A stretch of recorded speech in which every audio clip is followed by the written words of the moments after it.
we're seeing a lot more success of people that are just kind of just doing it for fun. Yeah. And I think as long as you are still having fun, then that's going to go farther, because if you're just constantly being like, all right, I'm just going to keep refining until the brands like me, until the brands like me, until the brands like me, you're just going to be like, now you're just cookie cutter at some point. Exactly. And people are just going to be like, oh, why would I buy into that? So I think that if you're like, I mean, this is just me personally. I think there needs to be a lot more personality now, because if we're not, then we're not growing. We're not growing as a culture. We're not growing as individuals. We're not growing as creatives or creators. And if we continue to just let, people with money dictate how we are being creative, then it's not being creative anymore. You're just part of another cog in the system. So yeah. So to me, like being brand friendly is a thing. Yeah. But to me, I've heard it, and I've heard it used derogatorily before too. So I think brand friendly does not mean, okay, you got to be exactly like XYZ. Yeah. For example. What's good, everyone? Welcome back to My First Kicks. This is episode 245, and this week I bring to you basically a new friend, right? Would you say that, right? I would say that. Adham. Yeah, or Adham. I'd say Adham. Or Adham. Chef Doomy. Chef Doomy. The chef is in the building. Yes. Welcome to the podcast, man. I feel like this was supposed to happen. Yeah, no, thanks for having me, man. Like, I really glad to be here. No, yeah. We linked up at ComplexCon last year. We can talk about last year. Yeah. Last year we ran into each other and it was like, hey, and you were like, I'm Chef Doomy. I'm like, oh, and then that was it. And then we were just like separated after that. Yeah. So like, yeah. So it's good to now actually this year's ComplexCon, we actually got to hang out, chat a bit more, entire time, and now here we are. Yeah. But for people who are not familiar with you, how about you introduce yourself? Yeah. So Chef Doomy, I go by Adham or Adham. Yeah. As Haas would like me to say. Yes, please. Been into sneakers for probably almost like 9 years now. And kind of hand in hand is when I started to pick up photography as well. So leveraged my love for sneakers alongside trying to learn photography to try and grow my page. Yeah. And then now looking 8 years later, I do, photography, video. I have my Twitter, my Instagram, like a lot more growth. And I would say a lot of my growth came in the last year or two, as opposed to the first 6 years of doing it, which is that's just how it is. That's how it works, man. I was just I don't know if you saw my post. I was reflecting on this year. I mean, the 6th marks 5 years I started this podcast. I did see that. Which is a big milestone. Yeah. And so I think this last year was like the crazy growth around it. But so I feel your pain. Yeah. So especially like you're slow going, when it's like slow going, it's hard to be like motivated to keep posting. I agree. And it's hard too when you see that there's other creators who they kind of just start and it's maybe like the algorithm works out, or they said something that's really controversial, viral, and that just helps them really grow at such a quick pace in a short period of time. And when you see that, and then you've been doing it for a long time and your growth is really slow, it can be demotivating a bit. But the important thing is that, if you really love it and you love what you're doing, just try not to focus on the numbers too much. Try to learn from your content, try to always improve, and then the growth will just come when the time's right. No, yeah. I mean, especially because I wanted to talk to you about that too. Just like your growth with your content, like you went from pictures to actually doing maybe I said this, and I think you remember when I said this, I was like, this is the most like calming video review, sneaker review. Yeah. And so I'm sure if you ever cross Chef Doomy's videos, he's just like sits you down. It feels like you're sitting somebody down and be like, let me talk you through this hidden collab. And you're just like, yeah. I think so. When I started, I always saw myself as a photographer, and I know like Reels and TikTok were picking up. I guess it would have been like right around COVID or right before. And actually, funny story, and this is a side story, but I didn't get Instagram Reels until like a year or two later after everyone, because so long story short, apparently Facebook put my account in some sort of test control group where we just didn't get Reels. And then they finally got me out of it. But even when I came out of it and I was like, yeah, I could do videos now. Like I always saw myself like, I can't do video. Like I don't get it. I don't think I have the knack for it. So I always used to be kind of stubborn on I'm just a photographer. That's what I do. That's what I want to do. But I think part of it too was when I saw how people did their videos, like there's some great sneaker reviewers out there and they have their style and they also cater to the TikTok kind of like poppy quick sort of thing. And that's not really me. Like, I just feel like that's just not who I am as a personality.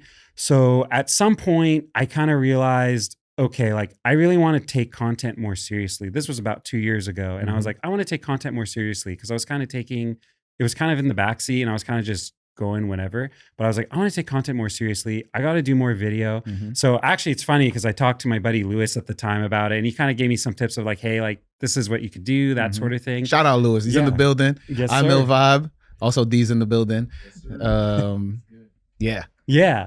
So kind of took his advice. Like he's always been a mentor for me, like with photography, videography, like ever since I started. Because when I got into sneakers and when I got into photography, it was right about the same time I met Lewis and another couple other buddies of ours. And, you know, they helped me really like grow in mentorship. So took what he said, really like, you know, got the gear, got everything and decided, okay, let's try it and see what we could do. And kind of went, you know, trying to do the poppy thing and then realizing all the editing time, the way people talk, not for me. And just really try to find what works for me as a style. And, you know, for me, that was, I like things that are a bit more cinematic. I want to make sure like lighting's good. I want to make sure the quality is good. I want to be able to focus on the details of the shoe and talk about the shoe in a way where it's not so like boom, boom, boom, like all these different things, information being thrown at you all at once. And it's more like, let me take you through a story. Let me explain what's special about the shoe. What are some details? And, you know, it took time to get that style. So, I mean, for me, like my advice to anyone doing it is like, yes, there are people who do things a certain way and they're going to have large audiences and people are going to like it. So you'll have the kind of urge or, I guess the feeling of I have to imitate them. But, you know, you really don't have to. You got to find what works for you and what you're comfortable with. And, you know, eventually that will fall into the hands of the right people to see, and then you'll get that growth. Yeah, I think that's like the testament of this day and age now, where 2020 kind of just like pushed and ushered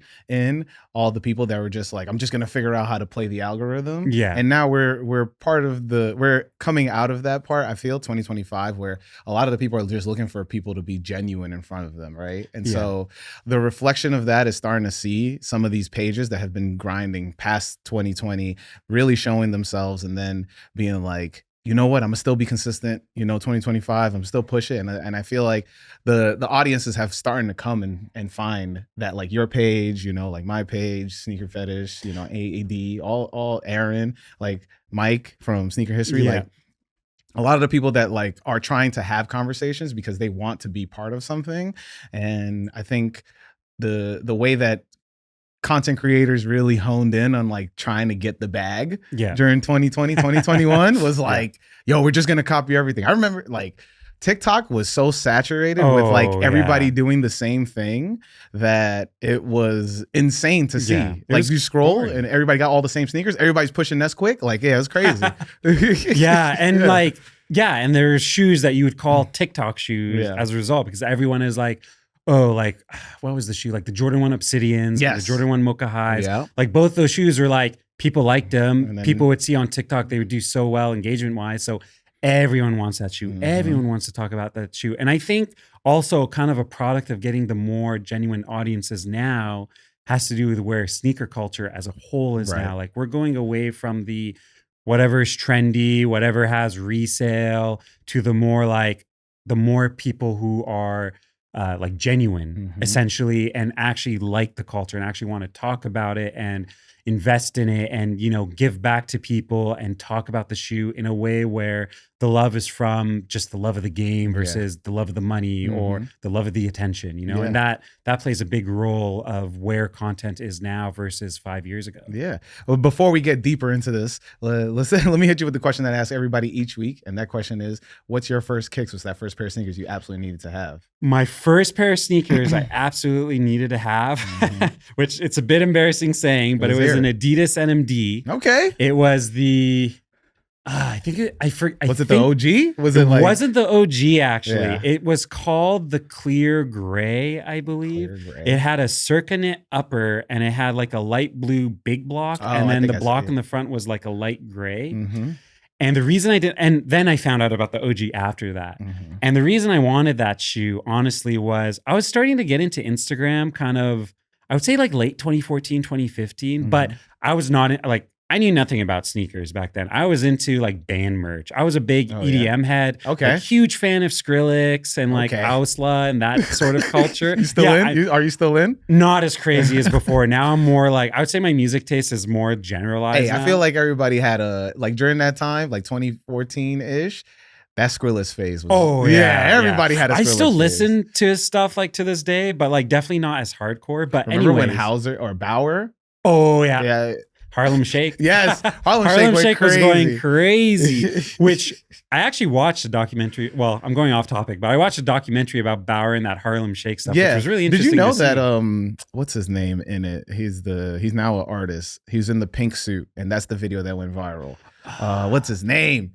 What's his name? I gotta know, because I don't know if I know this lore. It's gonna hit me. It's not Mac DeMarco, but it's like in that vein. It's like an Asian dude. It's gonna hit me. Just keep going though. But yeah, anyways, so into band merch, Skrillex, Ausla, they used to rep this brand called Youth Machine, which was an LA-based brand, which unfortunately doesn't exist anymore. But they used to make these really like nice band tees essentially for a lot of electronic artists. They also had their own in-house line of merch, and I used to just collect the tees. And I thought it would be cool at the time, like, hey, why don't I showcase the tees and like take photos? And I was living in Canada at the time, so I was like, why don't I take photos of me wearing them, have a caption just talking about different aspects of life, try to be more motivational. And the one thing I noticed, and like the fits weren't like anything, like I wasn't like getting off fits or anything really. It was legit just the tee, jeans, and then like whatever shoes I had at the time. But when I look at the photos, I'd be like, what would elevate these photos? I was like, shoes. And I was like, I need to get a nice pair of sneakers. And I've always had like a bias to Adidas at the time, where I was like, growing up, I always used to get Adidas. My parents used to always buy Adidas stuff for me. So I used to just gravitate towards Adidas. So I kind of did some research, looked around. I was following a lot of different electronic artists at the time too on Instagram, and noticed a lot of them were pushing the NMD. Really? So I was, That was an EDM shoe? I mean, that makes sense. Yeah, NMD, like a lot of EDM? DJs were pushing him. It was crazy. So I would see him wear them, and I was like, okay, I got to get in an Adidas NMD. Like that's the shoe that's going to start it off for me. And I think that's going to be a good shoe to do with my photos. That Circunet pair, I think, was the second big release they had. It was in March 2016. And I was on the Adidas website 2.5 hours, ended up checking out still, and then got the pair. And then from there, like, I really loved that pair. I babied it. I wore it a lot, but I babied it. And then at a certain point, I was like, I just need more sneakers. And then that just started the flood of purchasing. Did you did you go to like a forum at one point? What it was, or was it just straight Instagram that like pulled you in? I think for me, it was straight Instagram. I wasn't really into forums or like, I don't know if Reddit was around back then. I think it was, but I wasn't really into. But it wasn't like popping. Yeah, like I wasn't into forums when I was a lot younger. But like I wasn't really part of the Nike Talk era, for example, or like any of the other forums, because I wasn't really into the sneaker culture at the time. But were you on EDM forums? I don't think I was either. Like I just wasn't a forums guy. Like, but to be fair, I would say back then, like I didn't care too much about social media. Like I had a Twitter because I always thought Twitter was cool. And I had it like, I got it in like 2011, always thought it was cool. But Instagram was where I got a lot more of the information for like artists and stuff. And, you know, eventually the NMDs. So that's what influenced me, I guess. Bought the shoe, loved the shoe, got more shoes. And then from Instagram, that's when I started to branch out and notice like, oh, there's like a sneaker culture on Twitter. Reddit was a really good place. I think I actually was more involved in Reddit before Twitter picked up. Sneakers. Our sneakers was quite different back then than it is now. It's crazy now. Yeah, like now I'm not really a fan. Not a fan. Back then it was really easy. Like I used to just post fit pics, get recommendations. Like I could ask stuff and I don't feel like I would get like clowned for it per se, like you do now. Yeah. And it was just a good source. And that's how I got it really. Like I wasn't really like I know now like a lot of people rely on me for like info on Twitter. Like I wasn't really good with info like that back then. I really had to rely on Reddit and whatnot. But I think it was like COVID where I feel like information was a lot easier to get and there's different sources. So COVID was like a birth of a lot of things, sneaker related, honestly, good and bad. Hope you've been enjoying this week's episode with Doomy. And if you've really been enjoying it, please make sure you are liking, subscribing, and leaving a comment on the YouTube video. And if you're listening to this on an audio platform, please make sure to rate this 5 stars and leave a review. I will totally be reading any new reviews at the end of an episode, along with the Patreon shoutouts. And of course, speaking of Patreon shoutouts, don't forget to subscribe to the Patreon or become a patron at patreon.com/myfirstkicks. Any amount of money, the $3 or the $5 tiers, really goes to helping me with the podcast, producing, getting some help as much as I can. It all goes back into the podcast. And of course, let's jump back right into the episode. But like, I mean, because you talked about doing that too. And then like finding information, where did that like curiosity for you? And when for you, and also like, when did you want to start sharing it? So, and I guess this is kind of a controversial topic too, because it's like the topic of like gatekeeping and whatnot. I have a philosophy that if something's on the internet, it's on the internet. Yeah. If I don't see it, someone else is going to see it. And I think it's also a disservice to people who want to buy the stuff, who are truly part of the culture, but maybe not tapped in to find that information. Like it's a disservice to them if they're not able to know, especially if they're a fan of a specific collaborator or designer or brand. So I think I tuned in finding information over the years, just like knowing where to look on Twitter, knowing where to look on Instagram, even Reddit in some cases, like some of the subreddits. Like for example, like Jound has a subreddit, some other obscure brands, CPFM has subreddits, and a lot of tidbits get posted in there and people don't know that they can tap in. One of the recent examples is even with like Salehi Bembury and his Pollux Crocs, like there's a subreddit. And I remember like no one on Twitter, no one in Instagram knew that Crocs was selling his Real Tree collab was never released for like 50% off on TikTok Shop. And even myself, I just saw it like the day after and I was like, oh, no one posted about this, so I'm going to share it. So I just think like if it's on the internet and it's there, like why gatekeep? Like let people enjoy, let people have the fun. Now, if it's something that's word of mouth and it's coming direct from a collaborator or a brand and they're sharing information that like is going to be public eventually, but maybe, they don't want people to know yet. Or even if it's just something that like, it's kind of like hearsay if you say it, then I get gatekeeping in that aspect. But if it's on the internet, like it's fair game. Like even with leaks, like I know sometimes I share leaks too, but it's like, I will never be the first person to leak something, but if it's on there, I just see it as fair game to talk about it. I mean, that's interesting. I'm not in the business of leaking or information, so pause. But the the way that like I don't know, because like I've been getting asked like where do I find my sneaker information, and I'm just kind of just like I'm always just my response is always just like it just finds me. Yeah, because like I mean I'll pay attention to stuff, but I'm never really like looking unless for me it's like, oh, there's a sneaker I've heard that's coming out. All right, now let me find out what's the date, what it's about, what's gonna get me to really want to be like, all right, cool, I need to find more about this. And I remember like being younger and wanting to really be all up on like the information before a shoe comes out or something like that. Yeah. And so, I mean, if I was a collaborator, I feel like, yes, if something I was keeping close to chest was being told on the internet, like without me seeing like, yo, like go out and say this, right? Yeah. Like then I would feel away. It's the same way like I was talking to my boy Sango, and Sango was just like, he was playing me this song and he was just like, he's like, yo, I'm gonna send it to you, leak it. And I'm like, okay. Yeah. He never sent me the song. But like that whole like, yo, I got if you sent it to me, I'm gonna be like, yo, y'all gotta listen to this, Yeah. But I don't know. I think that, like, I mean, in your instance where it's just like, you know, you're just going to places where people aren't finding it and people aren't there and they're not present, and you're just like, you're not here. I'm gonna bring it to you. Yeah, exactly. I feel like you shouldn't be getting, you know, backlash on that. Yeah, like I don't think I do. Like, I think the best example that I have is, you know, I met Joe Freshgoods at Complex Con, and I chatted with him a bit, and really nice guy. Like, I didn't really have a perception of him, like, in terms of like, is he nice or not nice online? And I think it's just his online persona is a bit elusive.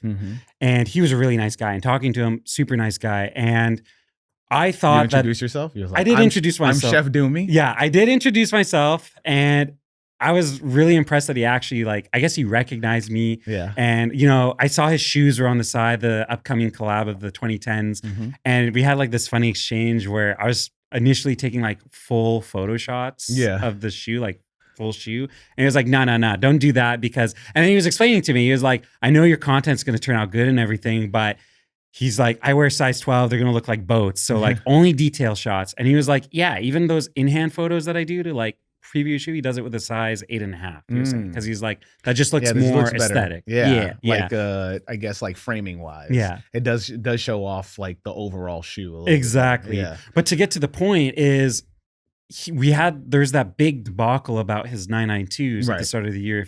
If you remember, I guess there were stolen pairs. And this boutique in Chicago had the pairs, and they were selling it for like, I think like retail or like slightly below retail, which that's obviously a red flag nowadays. Like, if someone's selling something that's kind of hype and it's like that price, it's like, okay, something's fishy, right? Weird. And then that photo made it to Reddit. So I saw it on Instagram. I think it went on Instagram one day, and then it went on Reddit either later in the day or the next day. But once it went on Reddit, I was like, okay, like, it's on Reddit at this point. I'm going to share it. Yeah. So I shared it. And then you saw like there was a lot of communication of like, no, like, people, I'm not going to share this. This is bad for Joe. Like, whatever. Like, I can't believe pages are doing it, which most people reference like news pages. But I mean, I was one of the first people to post it. So I just assumed, okay, I lumped in that. Yeah. But so I kind of was worried that Joe would be like, hey, like, maybe I have a bad taste or anything. Yeah, exactly. I'd just be like, oh, I don't mess with you because you did this. But he didn't even bring it up. And I thought like, either he didn't care or like he just knew that like I wasn't like the leaker. I wasn't the person that stole it. So it was chill. But yeah, ultimately, like, I just think, you know, like I said, and I have been saying, if it's out there, like, nothing wrong getting it to the people. It's fair game. Yeah. Some leaks I'll see and I'll be like, okay, like, just for the collaborator's sake, like, I won't share it.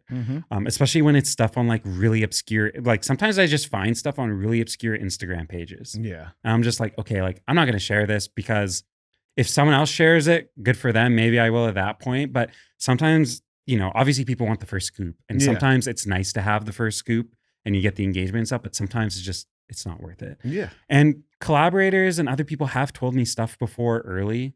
Like, even Joe had told me some stuff about the 2010. Like, I'm not going to share it now, but he even said, like, don't share it. And I'm like, I don't want to break the trust of collaborators unless they explicitly say, oh, yeah, share it. Yeah. I mean, yeah. Because a lot of people who aren't within, like, I guess, our vicinity have a interesting take on this, because I mean, they're not the ones that are in the position where somebody's telling you something and then you're kind of like, yo, I want to tell everybody. But then it's like, I mean, I hear a ton of shit all the time, but I'm so used to not telling anybody anything, so I don't tell anybody anything regardless. So I'm just like, but it's just like when you're a person that's just like, yo, I am the person people come to for information, it's hard to be like, I'm just gonna hold it back now, you know? Yeah, it's hard.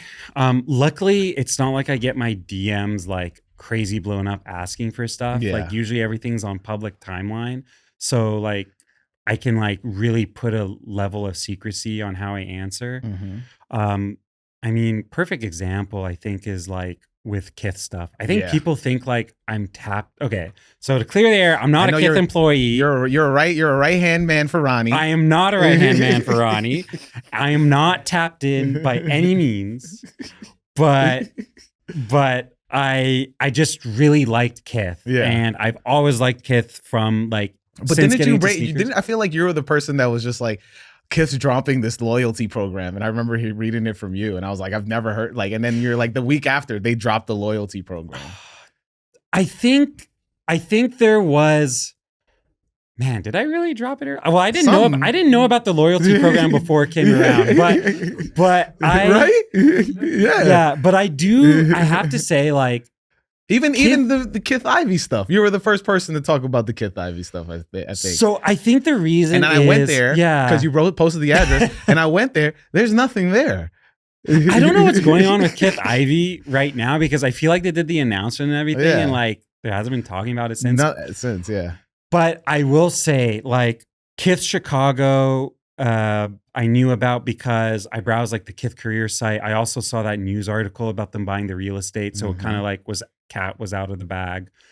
Kith Ivy I knew was a thing because the New York Post made an article earlier this year where they were saying residents were mad because Ronnie Feig is building some club. And then you read the article and it goes into the details that he bought this land. He's going to make some fancy club. And you don't really know like all the details. And, you know, those things kind of do hurt the brand rollout in a sense. But again, going back to the philosophy, if it's out there, just share it. Like I do that. Yeah. Some things to my discretion. Like I don't think I shared that article because I feel like that article is negative to Kith. Yeah. And I don't want to be viewed as someone who's sucks, negative. So whatever. Yeah. The post sucks. But anyways, Yeah.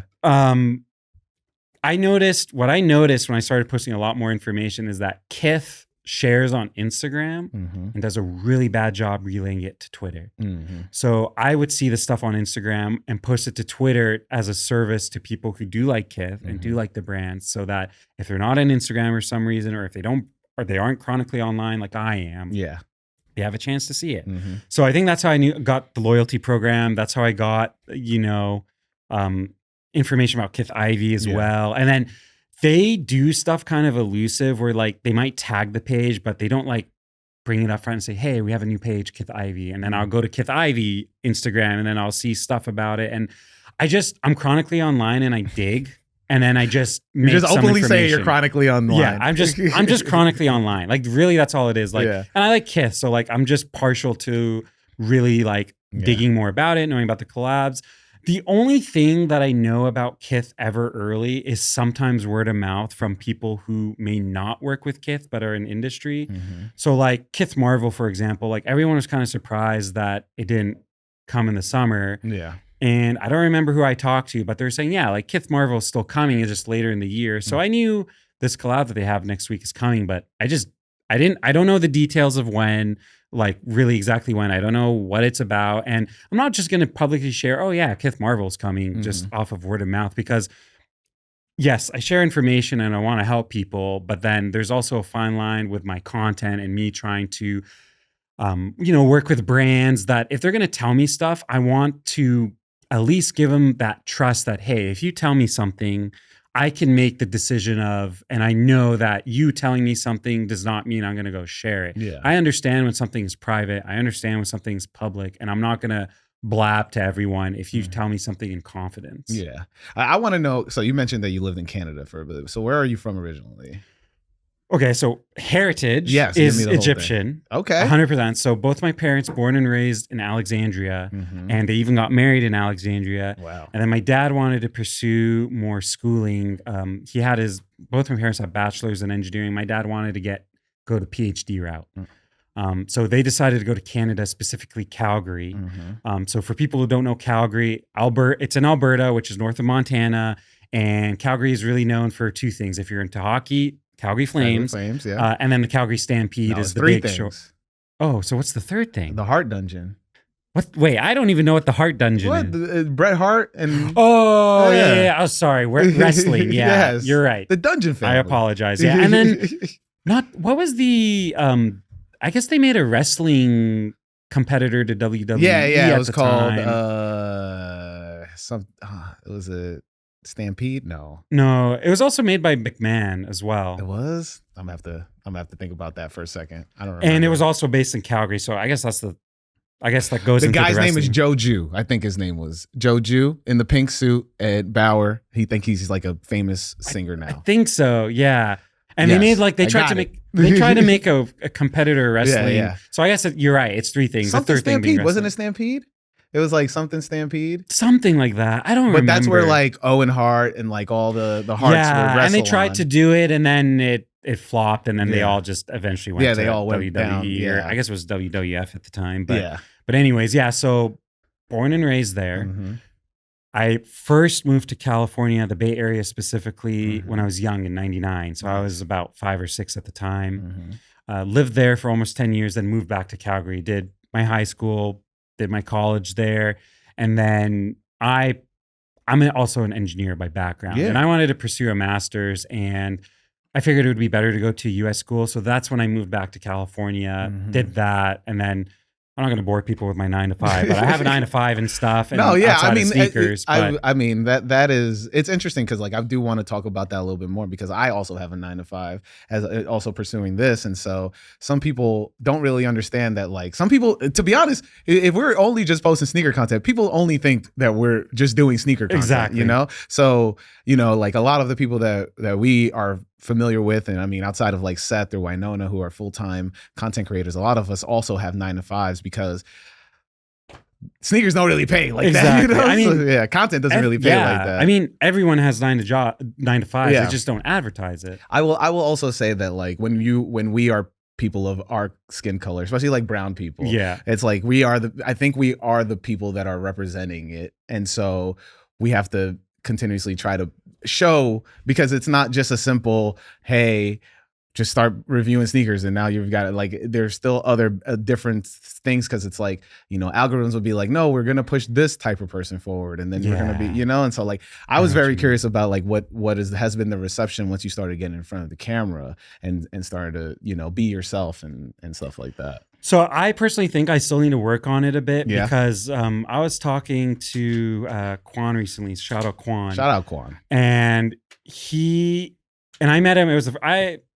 A lot of people I meet online and I know them for years, and then I finally see them in person. So this was like the first time I met him in person after years. But he works like, he had worked with Nike for a long time, and now he's just in industry and he does his own thing. But he gave me a lot of tidbits. And one of the things he said is, you're Egyptian, like tap into it way more, like express that more. And, you're saying not even through sneakers, like even if you're talking about the culture, even if you're talking about the food, or even if you add pieces of it in your own content that you already do, like tap into it more. So I feel like I don't really do a good job of that yet. And I'm trying to be more expressive of who I am, where I come from in my content. Yeah. But yeah, I mean, I think it's important as a level of individuality and like standing out that, you definitely got to show who you are and be who you are in front of the camera. It's important. I mean, that's what I've been trying to do a little bit more too. But it's interesting because you're like, should I play into that, or should I, really focus on my love for the sneakers, or just like, how do I play into both? And you can do everything. You can. Yeah. You can. And again, Lewis, shout out Lewis. I mean, he has also mentioned many times to me that like, you want your personality to shine with your content. That's really what separates you from other people, is the individuality that you have, your personality, the way you speak, the way you do things. And letting that show is what gets brands more intrigued by you. And I feel like, yes, like I love photography, and I find it so easy to do photography. I could take photos in 20, 30 minutes, another 20 minutes, 20, 30 minutes to edit. Done. I got a photo set. Yeah. Video is a lot more work, because I feel like I always have to care about the lighting, care about the setup. I have to think about how am I going to frame everything? I got to make a script. I got to memorize the script. And it's a lot more work involved before, during, and post to get good content. Yeah. But the trade-off is, if you're able to be comfortable in front of a camera and let your personality show off, then brands can really understand and see who you are, what you're about, what you like, what you're good at. Yeah. And that can also be a piece of leverage to get more, I mean, let's keep it simple, to get more seeded product. Oh no, don't bring that up in here. I mean, I don't want to bring it up, but that's the reality. Like, seeded product. And then eventually, like for all content creators, like if they could kick the 9 to 5, they want to kick the 9 to 5. So the eventual goal is getting paid content, and it's just, and like something that's consistent, right? Which the if you're reality, taking it seriously, if you're taking it like, hey, I'm gonna make this an actual like job, then yes, for sure, you do kind of like have to hone into something that's sellable at all times. I do think we're seeing a lot more success of people that are just kind of just doing it for fun. Yeah. And I think as long as you are still having fun, then that's going to go farther, because if you're just constantly being like, all right, I'm just going to keep refining until the brands like me, until the brands like me, until the brands like it, you're just going to be like, now you're just cookie cutter at some point. Exactly. And people are just going to be like, oh, why would I buy into that? So I think that if you're like, I mean, this is just me personally. I think there needs to be a lot more personality now, because if we're not, then we're not growing. We're not growing as a culture. We're not growing as individuals. We're not growing as creatives or creators. And if we continue to just let, people with money dictate how we are being creative, then it's not being creative anymore. You're just part of another cog in the system. So yeah. So to me, like being brand friendly is a thing. Yeah. But to me, I've heard it, and I've heard it used derogatory before too. So I think brand friendly does not mean, okay, you got to be exactly like XYZ. Yeah. For example, AD Sneaks, he has great content. He doesn't do a lot of video, but he has great content. He has a way of doing things, and he got a lot of growth out of it. And the reality is a lot of brands tap to him, whether they just send him free product or paid content or just product photography. That's the reality. And he is who he is. Like, just who he is what made him get all of that, which happens to be aligned with what would be considered a brand friendly pro. But okay. The thing that I want to say is just because AD Sneaks got to that point his way, that's not the only way to be brand friendly. Going back to what you're saying about you need to be creative so that it's still you're still creating and you're not just being a cog in a system, is you still be yourself. You still do the things you want to do but the way you talk about things, the way you talk about community, or talk to the community, or talk about brands, or talk to brands, or even criticize brands. Because a lot of people say that being negative about a brand is a bad thing. No, it's not a bad thing, because the criticism is good. Yeah. But if you're just going to go straight up and say, this is whack, and then that's this is whack, you guys do the same thing over and over, and that's all you're offering, of course, that's not nice. But if you're going to say, like, I got this shoe and it's a nice shoe and everything, but it's very similar to something that was done in the past. And, maybe XYZ would make it better, but, I still think the shoe is a good shoe. Like, you're offering something more constructive that can still be perceived as brand friendly, because the whole point of brands getting we're going back to seeded content. But I guess the whole point brands give seeded content. Twitter's going to love this episode. Yeah, right? It's marketing though, right? It's marketing. That's the whole point. Yeah. So yes, you have to try and put a positive spin as best as you can. But if there's something that you really, truly don't agree with or don't like, there are positive, constructive ways of saying it. And that's brand friendly still. So I guess I'm saying all that to get to, yes, there are the people who are, as Sakjig would say, the trailblazers that people want to mimic.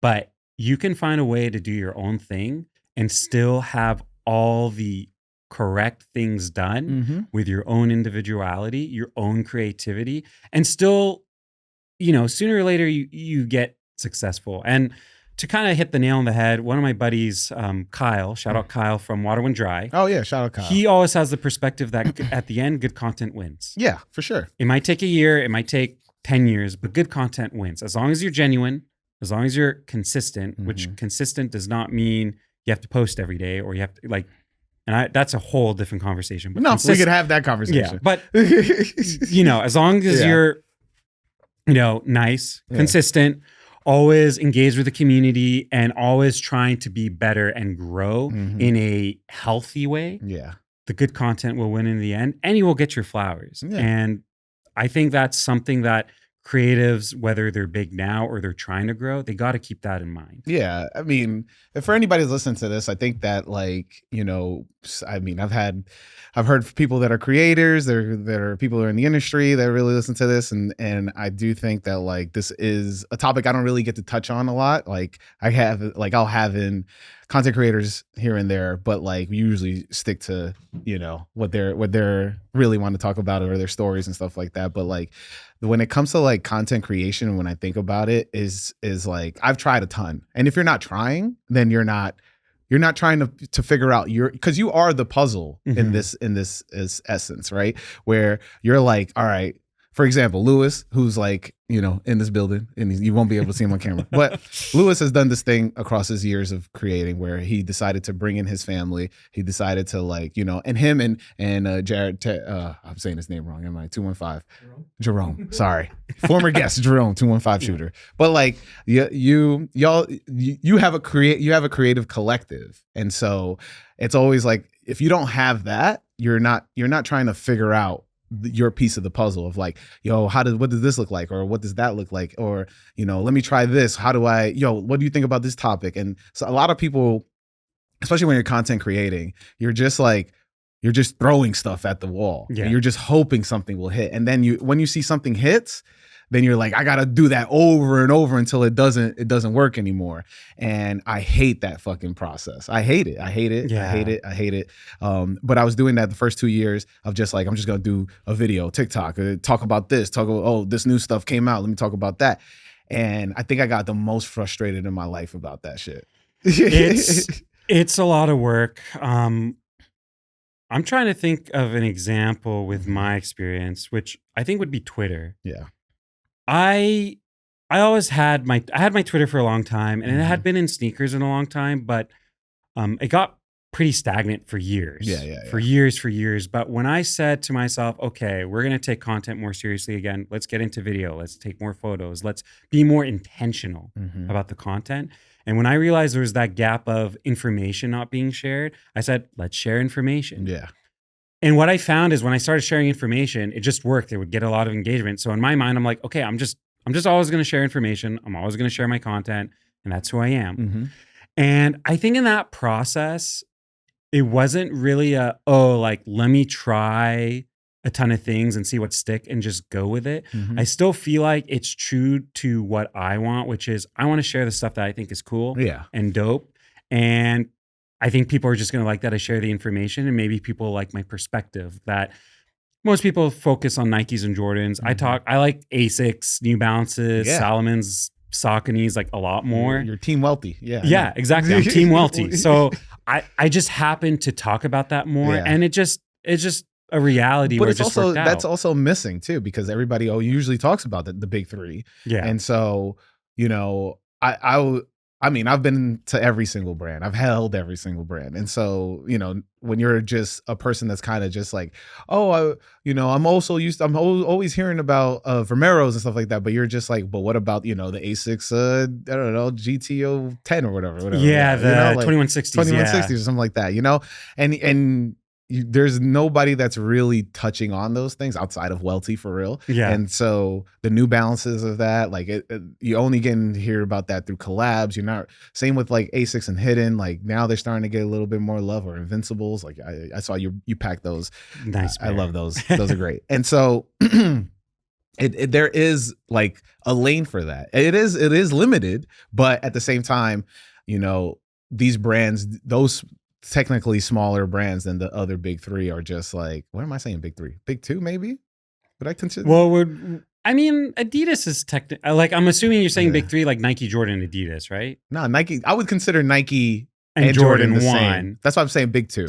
Okay, so let's go big two. So it's Nike, Jordan, Adidas though. Okay, we're on the same page. Yeah. And so there's like nobody really sending out that information for like all those like it's Asics, Sauconys and stuff like that. So it is a need. You're solving a problem. Yeah. And so that's like some people are just quick to be like, all right, what's gonna give me the best looks? All right, this new whatever Jordan that's coming out in 2026, let me pump that out. And you're just like, all right, cool. 8 other pages are doing that, you know? And you're just Yeah. like, you'll come up. Recently you did the hidden ASICs drop, showing the like special box and stuff Oh like that, yeah. which was crazy. That canister is fire. That box Yeah, is fire. really nice. I saw it sold out, and I was It like, did. It had even with the premium, it sold out. So the Yeah. shoes retailed 180, but with the Yeah. case, I think it was 275. Yeah. But it's just a really nice collector's so item. fire.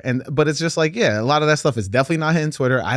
You barely see it on Instagram as well, because everybody's pushing a lot of Nikes too. Yeah. You know, and then you'll have like, you know, your one-offs where you'll have a big collab with J-Tips and Saucony, and that will get pushed out through everything. Yeah. But like all the smaller stuff that's like going down the wayside, or like, I mean, I recently posted like the 2 greens, that 2 greens post.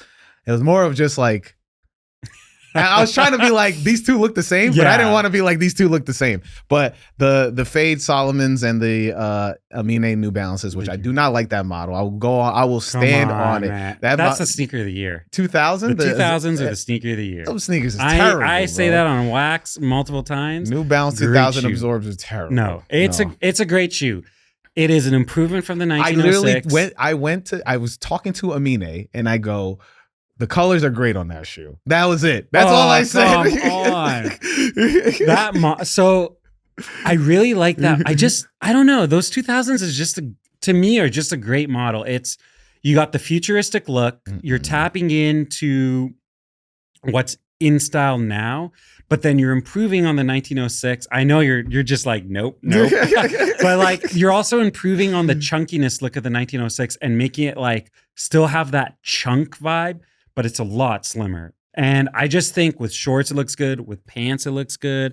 The fit is good. The comfort is good. It's super forgiving on the midsole. And it's just good for all day wear. And I like that New Balance and, well, literally New Balance and ASICS specifically do a really good job of trying new things. Yeah, and I for feel sure. like with the 2000 this year, that's like for sure New Balance's best new silhouette. I mean, to me, it's a sneaker of the year. I know not really anyone agrees, but it's a sneaker of the year because it just, to me, hits all the marks. His views are his own, not the podcasters.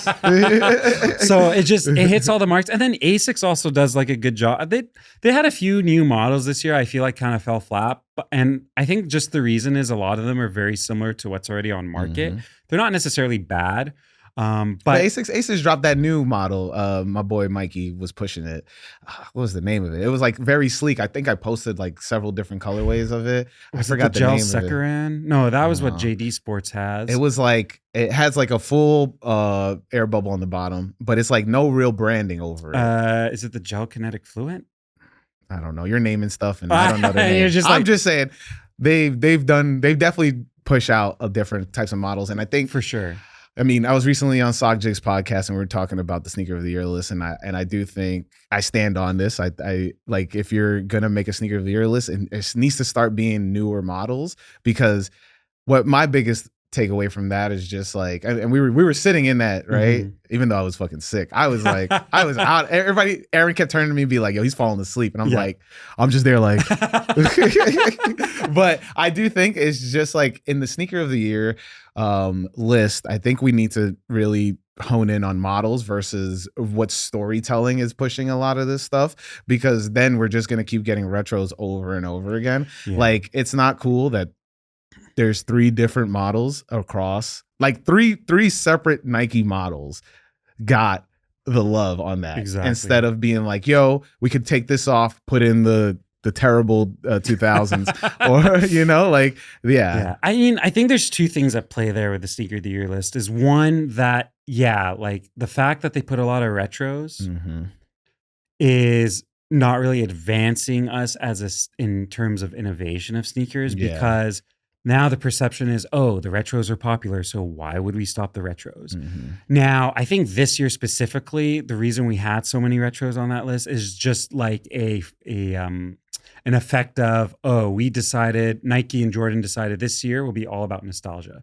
You got Undefeated 4s releasing. You brought back Air Max 95s with Big Bubble. You brought back Tokyo 5s. You brought back, the Black Metallic 5s reimagined. And I think that really drove why the list is what it is, especially when you have an entity like Complex, which is, at the end of the day, Complex is a Nike Jordan favoring publication? I wouldn't even say that. Okay, look, I have pushback on that. I don't think You don't so. think they favor Nike Jordan? I think what they favor is what's hot, because if you look last year, they did a AE1's sneaker of the year. The previous year before that, Saucony J Tips. And so, but Saucony J Tips was number one, was it? Yeah, number one. Oh, okay. Not what was it? 2023. Oh, Yeah. that with his. I didn't know they were number one. Whatever that year, Remember Who Fronted came out. I didn't know they were number one. For some reason, I thought one. they didn't make number one, and then J Tips. No, it's been different. Yeah. And then last year it was. Well, last year was the AE1s. AE1s. Which one was the? No. Yeah, I thought there was a Travis Scott year. I'm thinking. There was a Travis Scott. Right? It was Jumpman Jacks were like number 3 or number 4 on there. Yeah, nah, but there was a Travis Scott year for number 1 at one point. I think it was like a Mocha Low. I think. Maybe. Oh yeah, that's possible. Right. So you're right. I think what's hot is a factor, but. Again, they're a publication, right? Right. I'm just saying, yes, they're big media, and like, you know, I was sick, and I was fucking sick that day. But I remember I turned to you, or was it not? It probably was Aaron. Was you? No. Was I sitting beside you? No, I was sitting beside 80 Sneaks. You were? All right. Yeah, it must have been Aaron or 80 Sneaks. Oh, I turned to AD and I was like, this is paid media. And I was like, and I'm thinking about it, I'm like, no, man, I'm fucking bugging. But I think it's just like what they were trying to put across, right? If you're sitting in a room, right, and the barometer, and this can be whatever you want to take it as, but the barometer for what they deem as a successful sneaker of the year list is when you pick the sneakers that everybody continuously talked about throughout the year, right? And so, what were the sneakers that were being talked about throughout the year? It was mostly those. Metallics, yeah. So, like, come on. I mean, Metallic 5s had to be on that list. Like, if I was in that room, I'd be like, Metallic 5 had to be on that list, because I haven't seen kids in all cities run towards a sneaker. Yeah, like. There was people there. The last time I seen somebody get beat up for a pair of sneakers was like 2014. Yeah, it was COVID probably. Yeah, or not 2014. Oh, okay. I'm talking about in person. Oh, in person. Oh, okay. But I saw somebody get beat up for fucking Metallic 5s. So it's just like, yeah, you know, like if the kids are like, as a media company, that's why I say it like that. As a media company, your audience is bigger than who's ever on Twitter, who's ever really in the sneaker community, because what you're trying to do is you're trying to get people to come click on that page.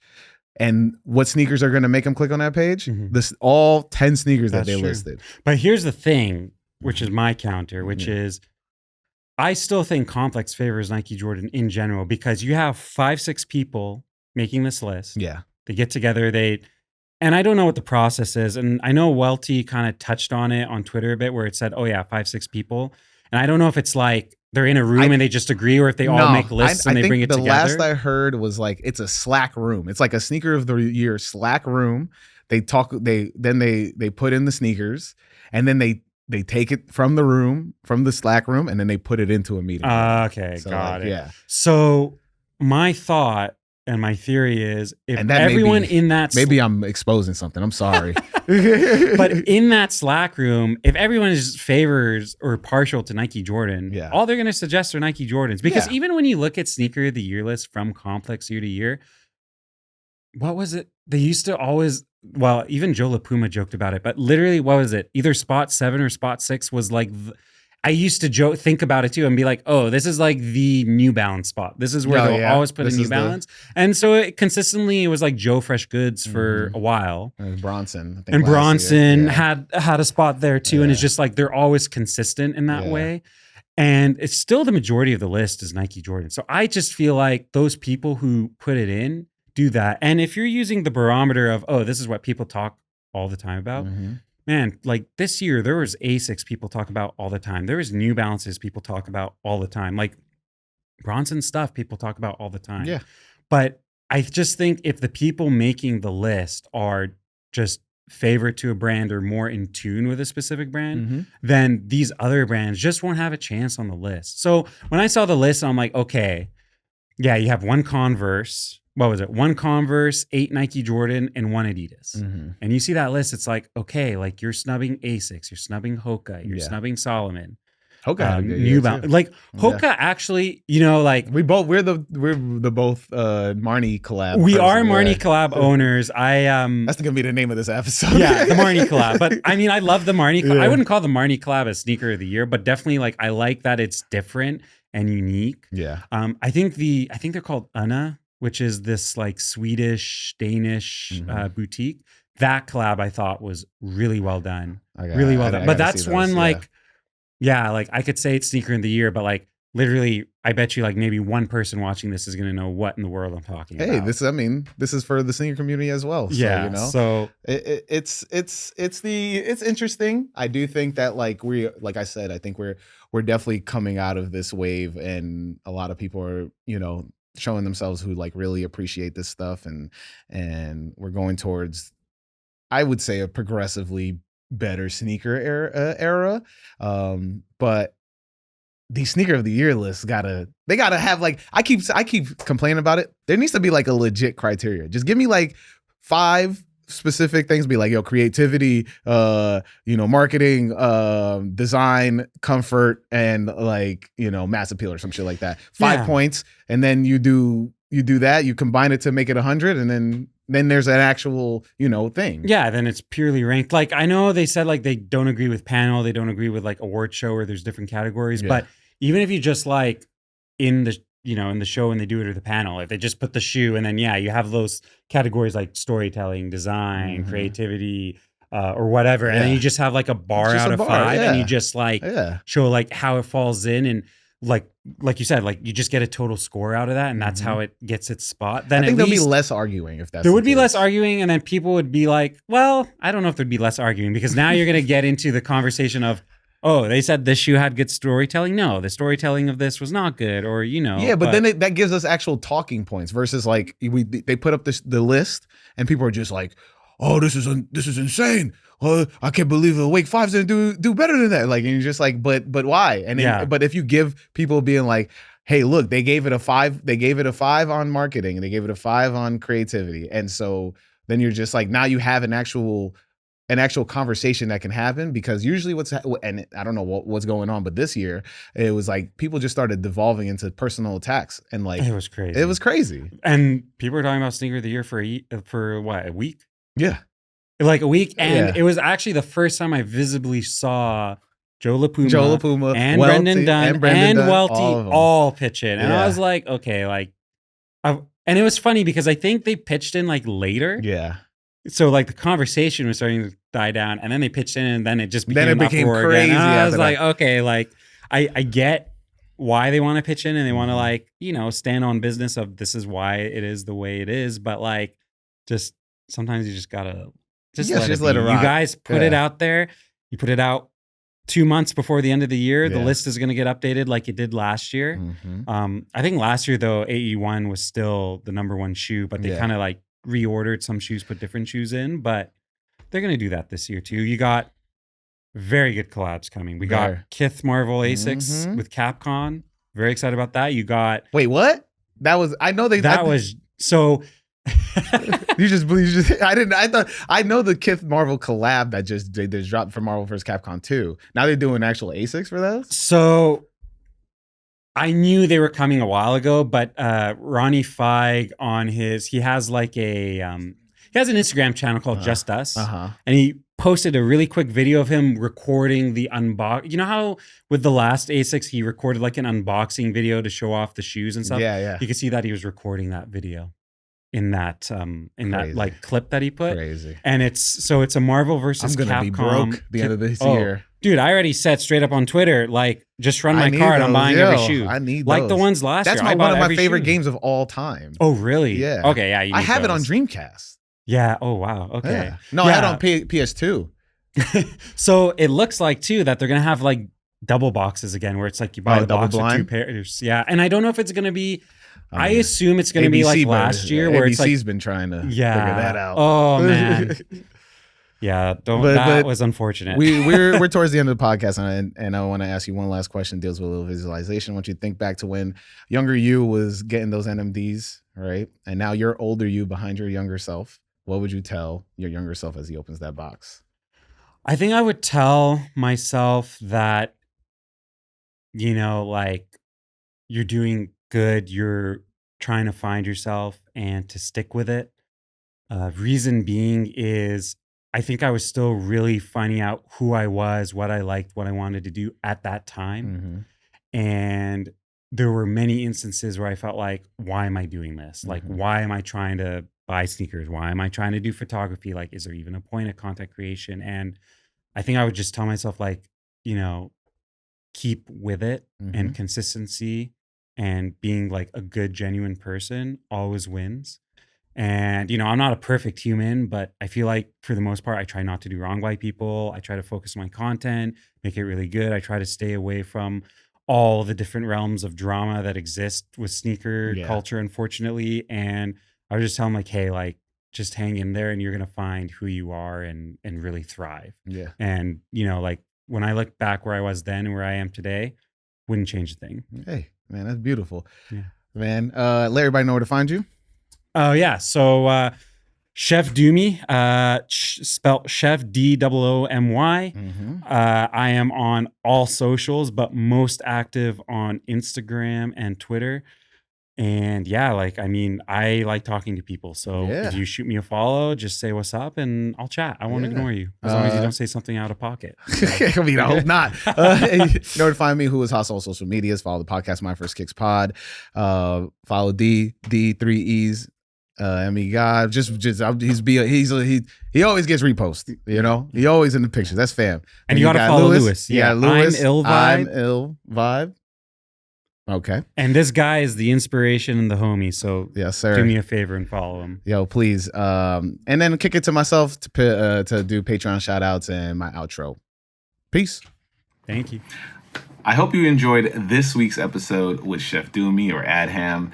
We got to really dial into the current state of content creation and what I have been seeing going on as of late.